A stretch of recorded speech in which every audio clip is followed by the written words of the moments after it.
وہی ہے پہلے طاغوت کا انکار کرو پھر اللہ پر ایمان لاؤ، تب ایمان معتبر ہے۔ طاغوت کسے کہتے ہیں؟ طغا سے بنا ہے، طغا طغیانی، دریا اپنے حدود کے اندر بہ رہا ہے لیکن اب یہ کہ اس کی پانی ادھر چھلک گیا ہے، اپنے حدود سے کناروں سے نکل گیا، اسے کیا کہتے ہیں؟ طغیانی، طغیانی آئی ہوئی ہے، طغیانی۔ تو انسان کا اور جنوں کا مقام کیا ہے؟ وما خلقت الجن والانس الا لیعبدون، میں نے نہیں پیدا کیا جنوں اور انسانوں کو مگر اس لیے کہ میری بندگی کریں۔ جو حد بندگی سے تجاوز کرے گا وہ طاغوت ہے۔ لا اکراہ فی الدین قد تبین الرشد من الغی، سعادت اور رشد اور ہدایت کا راستہ بالکل واضح ہو چکا ہے کج راستوں سے۔ غی ہے جسے غوا بنا ہے، غوا گمراہ ہو جانا، اغوا کا لفظ بنتا ہے گمراہ کر دینا کسی کو، تو یہ غی ٹیڑھ کجی صحیح راستے سے ہٹ جانا۔ قد تبین الرشد من الغی، اچھا اس کی وجہ کیا ہے؟ یہ دعویٰ کیوں ہو رہا ہے کہ ذہن میں رکھیے یہ ہے سورہ بقرہ، یہ نازل ہوئی ہے مدنی دور میں، 2/3 قرآن جو ہے وہ ہے مکی جو نازل ہو چکا ہے۔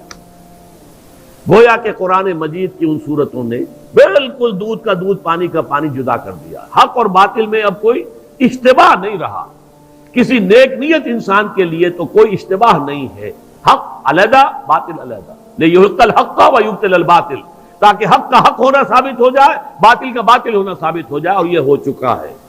قد تبین الرشد من الغی، ہدایت کا راستہ واضح اور ممیز ہو چکا ہے کجی اور گمراہی کے راستے سے۔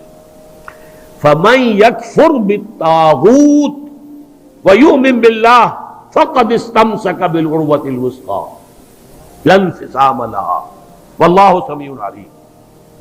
تو جو شخص بھی طاغوت کا کفر کرے گا، انکار کرے گا، طاغوت کے خلاف بغاوت کرے گا اور ایمان لائے گا اللہ پر، یہ اہم ترین مقام ہے اس اعتبار سے کہ جیسے میں نے اس سے پہلے بھی دیکھا، لا الہ الا ہو، لا الہ پہلے ہے، الا ہو بعد میں آتا ہے، نفی اس بات، اسی لیے بعض جو ہمارے سلسلے تصوف کے ہیں اس میں جو ذکر ہوتا ہے لا الہ الا اللہ، اسے نفی اس بات کا ذکر کہتے ہیں، لا الہ الا اللہ، الا پر وہ ضرب لگاتے ہیں قلب کے اوپر، جس سے ایک خاص قسم کی کیفیت پیدا ہوتی ہے، ایک نفسیاتی کیفیت حاصل ہوتی ہے۔ تو پہلے نفی ہے پھر اس بات، وہی ہے پہلے طاغوت کا انکار کرو پھر اللہ پر ایمان لاؤ، تب ایمان معتبر ہے۔ طاغوت کسے کہتے ہیں؟ طغا سے بنا ہے، طغا طغیانی، دریا اپنے حدود کے اندر بہ رہا ہے لیکن اب یہ کہ اس کی پانی ادھر چھلک گیا ہے، اپنے حدود سے کناروں سے نکل گیا، اسے کیا کہتے ہیں؟ طغیانی، طغیانی آئی ہوئی ہے، طغیانی۔ تو انسان کا اور جنوں کا مقام کیا ہے؟ وما خلقت الجن والانس الا لیعبدون، میں نے نہیں پیدا کیا جنوں اور انسانوں کو مگر اس لیے کہ میری بندگی کریں۔ جو حد بندگی سے تجاوز کرے گا وہ طاغوت ہے، چاہے وہ ایک فرد ہو، کوئی ادارہ ہو، کوئی ریاست ہو۔ میں نے یہ 3 چیزیں گن دی ہیں۔ انفرادی حیثیت سے میں اپنے حد بندگی سے تجاوز کرتا ہوں، اگر زندگی آمد برائے بندگی، زندگی بے بندگی شرمندگی، اگر میں حد بندگی سے تجاوز کر گیا تو میں طاغوت ہوں۔ کوئی ادارہ آپ نے بنایا ایسا جس میں لمیٹیشن نہیں ہے اللہ کے احکام کی، بلکہ اس کے اندر آپ نے اپنی اتھارٹی جو ہے وہ بڑی مطلق رکھی ہوئی ہے، طاغوت ہے۔ ریاست آپ نے قائم کی، حاکمیت عوام کے لیے یا حاکمیت کسی ایک خاندان کے لیے، وہی طاغوت ہے۔ اس کی نفی، اس کا انکار، اس کے خلاف بغاوت کر کے ایمان لاؤ گے تو ایمان معتبر ہے۔ اور اگر طاغوت سے دوستی بھی چل رہی ہے، طاغوت کی چاکری بھی ہو رہی ہے، طاغوت کے ساتھ تعاون، حال یہ ہے کہ حضور فرماتے ہیں من مشى مع فاسق ليقويه فقد اعان على هدم الاسلام، جو شخص کسی فاسق و فاجر انسان کے ساتھ چلے اسے تقویت پہنچانے کے لیے، اس نے اسلام کی عمارت کو جڑوں سے کھودنے میں مدد کی، منہدم کرنے میں مدد کی۔ من مشا صرف چلنا، آپ کسی کے ساتھ چلتے ہیں تاکہ تقویت اسے ہو جائے، لوگوں کو معلوم یہ بھی ان کے ساتھ ہے۔ من مشا مع فاسقن، فاسق کافر بھی نہیں، فاسق ہو، لیقویہ، تاکہ اسے تقویت پہنچائیں، فقد اعان علی ہدم الاسلام، اسلام کی عمارت کو جڑوں سے کھود کر گرانے میں مدد کی۔ ایک اور حدیث میں آیا اذا مدح الفاسق، جب کسی فاسق کی مدح کی جاتی ہے، غضب اللہ تعالی واہتز لہ العرش، اللہ تعالیٰ انتہائی غضبناک ہوتے ہیں اس درجے کہ عرش کانپنے لگتا ہے، تھرا اٹھتا ہے عرش، اتنا غضب آتا ہے اللہ تعالیٰ کہ ایک شخص میرا باغی ہے، میرا فاسق ہے، فاجر ہے، اور اس کی مدح کی جا رہی ہے۔ اب اس کی روشنی میں آپ اپنے طرز عمل کا جائزہ لیجیے، لگے ہوئے ہم اسی نظام کی چاکری میں، اسی نظام کو تقویت پہنچانے میں۔ کہاں ہے اللہ کے ساتھ؟ ان سے ہم نے کہاں بغاوت کی؟ الآن جیسے کہ مجھے واقعہ یاد آ گیا حضور کا، کہ حضور اور حضرت عمر ساتھ ساتھ چل رہے ہیں، کوئی چہل قدمی ہے یا کچھ اور معاملہ ہے، حضور پوچھتے عمر تمہیں مجھ سے کتنی محبت ہے؟ عرض کیا کہ حضور آپ مجھے دنیا کے ہر انسان سے زیادہ محبوب ہیں۔ اب آپ آنکھوں میں آنکھیں ڈال کر پوچھتے ہیں اور اپنی جان سے؟ اب ایک تو اندازہ کیجئے کہ یہ سوال کسی ایسے شخص سے نہیں کیا جا سکتا جس سے ذرا بھی بال برابر بھی بودھ ہو دل میں، تو خالص وہ بہت ہی مقرب ہوگا، اسی سے یہ بات کہی جائے گی۔ اپنی جان سے؟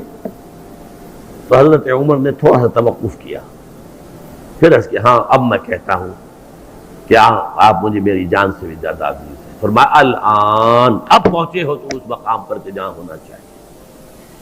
تو الآن والا معاملہ یہ ہے کہ انسان تن من دھن اپنی زندگی ہر شے لگا دے طاغوت کے خاتمے اور حق کے غلبے کے لیے۔ وہ ہے جہاں سے بات شروع ہوئی تھی، لگا دو، کھپا دو، صرف کر دو۔ یا ایھا الذین آمنوا انفقوا مما رزقناکم من قبل ان یاتی یوم لا بیع فیہ ولا خلۃ ولا شفاعۃ والکافرون هم الظالمون۔ اس روش کو اختیار کرنے سے انکار کرنے والے ہی تو کافر اور ظالم اور مشرک ہیں اور کون ہیں۔ تو اپنے ایمان کو آپ تول لیجئے کہاں کھڑے ہیں، طاغوت کے ساتھ آپ کی روش کیا ہے۔ بہرحال من یکفر بالطاغوت ویؤمن باللہ فقد استمسک بالعروۃ الوثقی، جس نے کہ طاغوت کا کفر کیا، طاغوت سے بغاوت کی اور اللہ پر ایمان لایا، اس نے مضبوط کنڈے کو پکڑ لیا ہے۔ یہ جو نقشہ ہے یہاں پر، اس کو ایک تمثیل سے سمجھ لیجئے۔ سمندری جہاز پہ فرض کیجئے کچھ شخص عرشے پر کھڑا ہوا ہے، کوئی ہچکولا ایسا آیا کہ گر گیا سمندر میں، اور آپ کو معلوم ہے کہ اس کے ساتھ کنڈے لگے ہوتے ہیں۔ اگر کوئی کنڈا اس کے ہاتھ میں آ جائے، فرض کیجئے تیرنا ویرنا نہیں جانتا غریب، کنڈا ہاتھ میں اگر آ گیا تو وہ کنڈا کبھی نہیں چھوڑے گا وہ، اس لیے کہ اس کنڈے کے ساتھ اس کی جان وابستہ ہے۔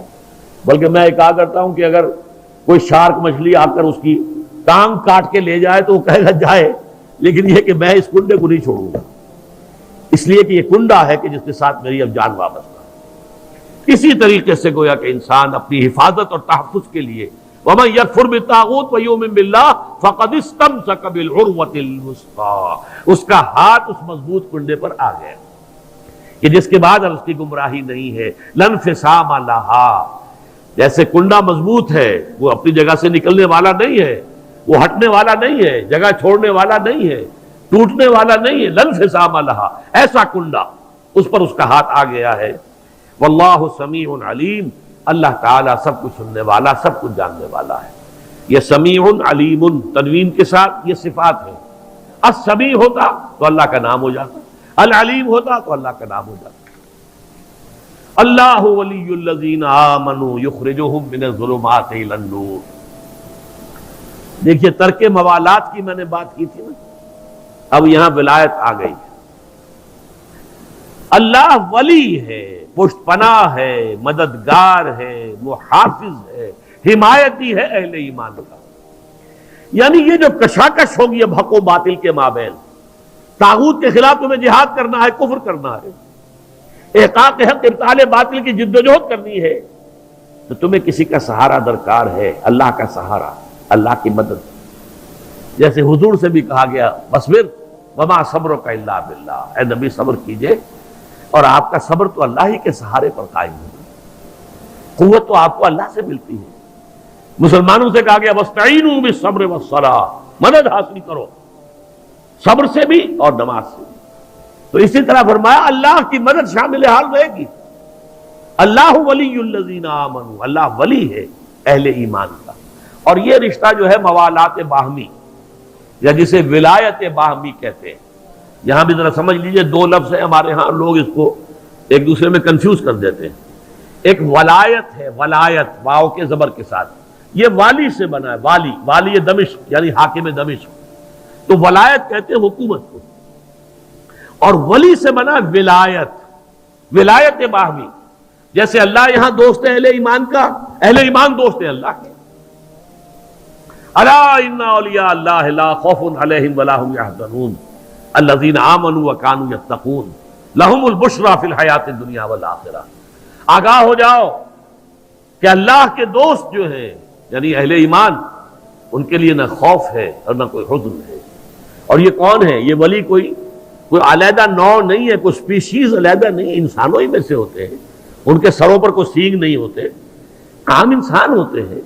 البتہ کیا؟ الذین آمنوا وکانوا یتقون، ایمان اور تقوی، ایمان لائے اور ایمان حقیقی، اور تقوی ہے انہیں پش کر رہا ہے.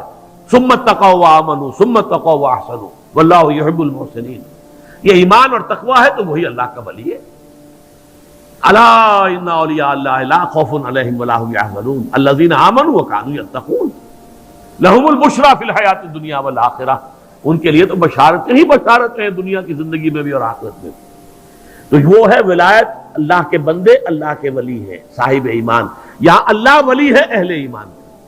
جو بھی وہ طاغوت کے خلاف جد و جہد کریں گے، کشاکش کریں گے، محنت کریں گے، انفاق جان و مال کریں گے، انفاق مال اور بذل نفس کریں گے، وقت خرچ کریں گے، اپنی قوتیں لگائیں گے، جان و مال کے اوپر خطرات مول لیں گے، اپنی اولاد کو انویسٹ کریں گے، تو اللہ تعالیٰ ان کی مدد کرے گا، پشت پناہ ہوگا قدم قدم پر. اللہ ولی الذین آمنوا یخرجہم من الظلمات الی النور، اور وہ انہیں نکالتا رہتا ہے اندھیروں سے روشنی کی طرف.